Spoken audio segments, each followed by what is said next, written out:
guys, Marty Schwartz here with Marty Music, and this is another episode of Riff Theory, where I take an iconic riff and I deconstruct it and show you the theory behind it, so maybe we can extract some of the secret sauce from it. This one is Message in a Bottle, and the reason I picked this one next is because it's a classic example of like alternate chords.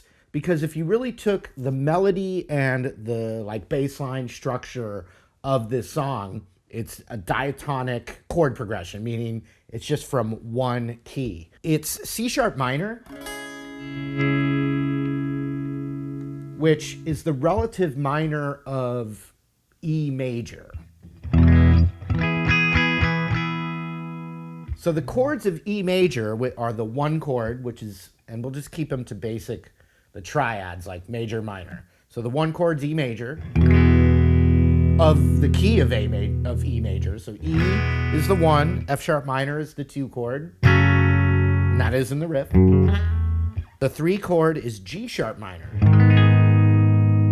Four chord is A major, and the five chord is B major. And the sixth chord, which the sixth chord of the major key, is the relative minor. C sharp minor is the relative minor to E major. So 1, 2, 3, 4, 5, 6, which is also right here on the A string.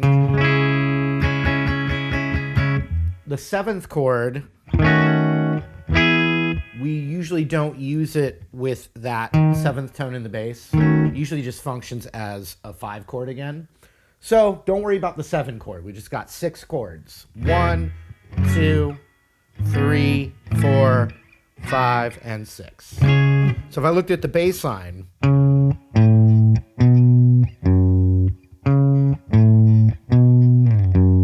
that comes from that set of notes. It's the 6 chord to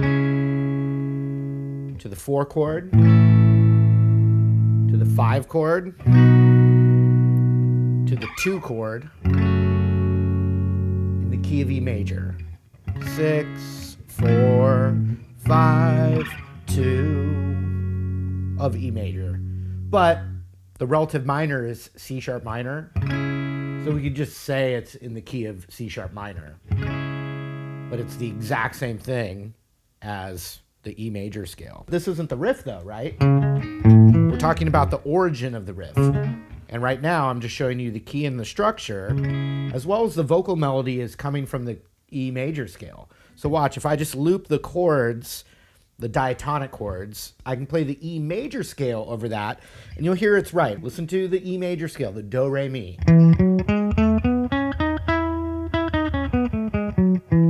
You'll hear now that that fits over progression.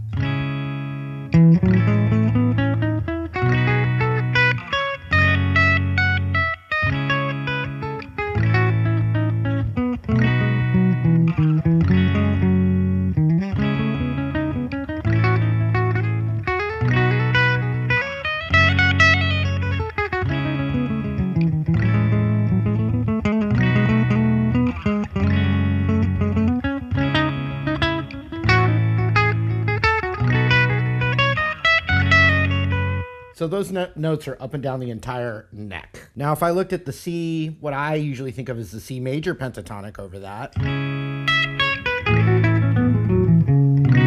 you'll see it's the same thing as the C sharp minor pentatonic. So if you're...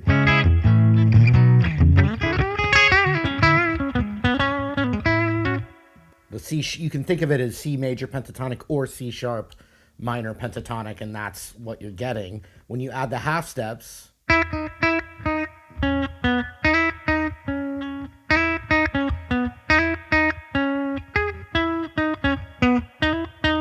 it's right there as well.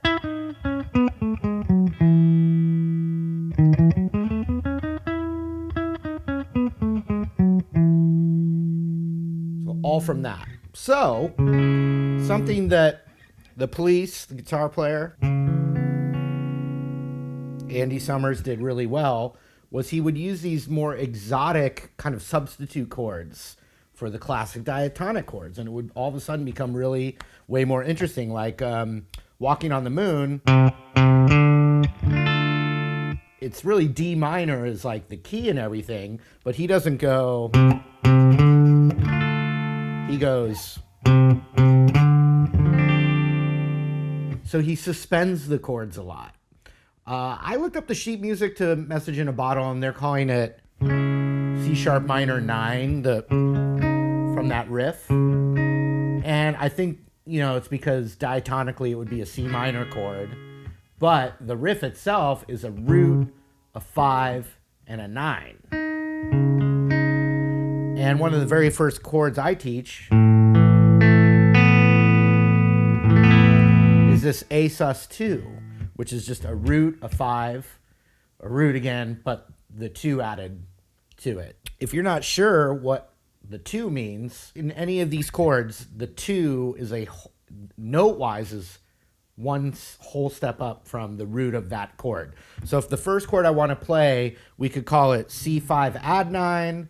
I could call it, C sus2, because instead of a third, I'm playing the 2 instead, which I believe makes it suspended. But with the melody and the bass line and the overall feeling, you still feel that it's a C sharp minor. But with the riff in there, now it's just like really much more interesting. So instead of C sharp minor, which is still the implied tonality and chord, I'm going to play the root, the 5th, which is like a power chord. So that's 4th on the A and 6th on the D. And then add the 9. So if the root is a C sharp, the 9 is a D sharp. And I can see that note there is a D sharp. So I'm playing, so it's like root, 5, and then the 9 up top. The minor third, to make it D minor, would want to be that, but we're not using that. We can say we're actually substituting it for this 9. Now the next chord is A major in our tonality, and we could go root, 5, and it's 9, which is a B note. But that same voicing could be right here. Open A, the 5th, and then the 9 right here. And so when we do it for the B chord, which is the next chord,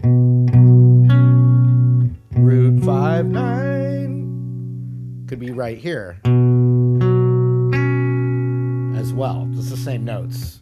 2 on the A, 4 on the D, 6 on the G.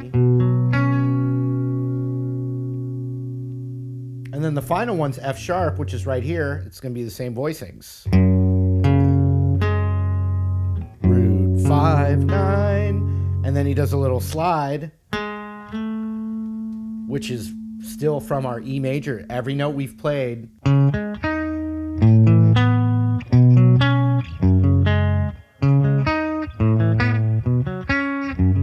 Every single one of those notes comes from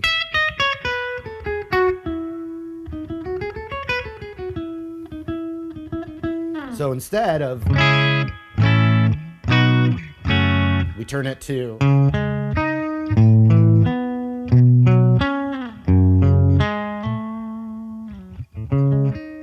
or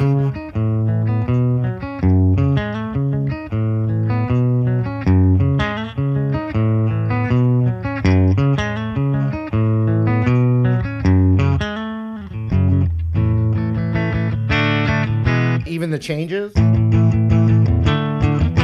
still from that key, and even F sharp to D, still F sharp is a 2 chord. Oh, well, actually D goes to what would be called the flat 7.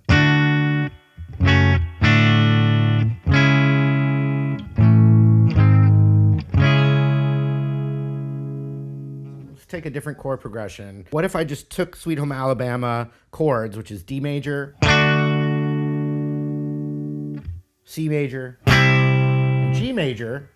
So obviously it's here, but if I just structurally just went to bar chords.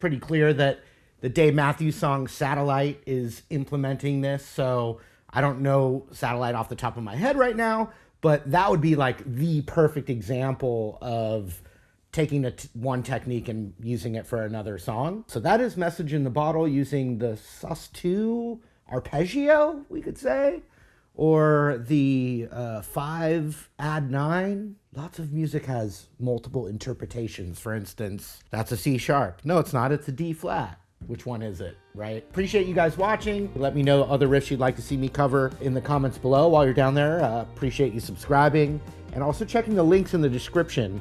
I've got a list for like all the gear that I recommend you use. I've also got free courses at my website, martymusic.com, so check those out.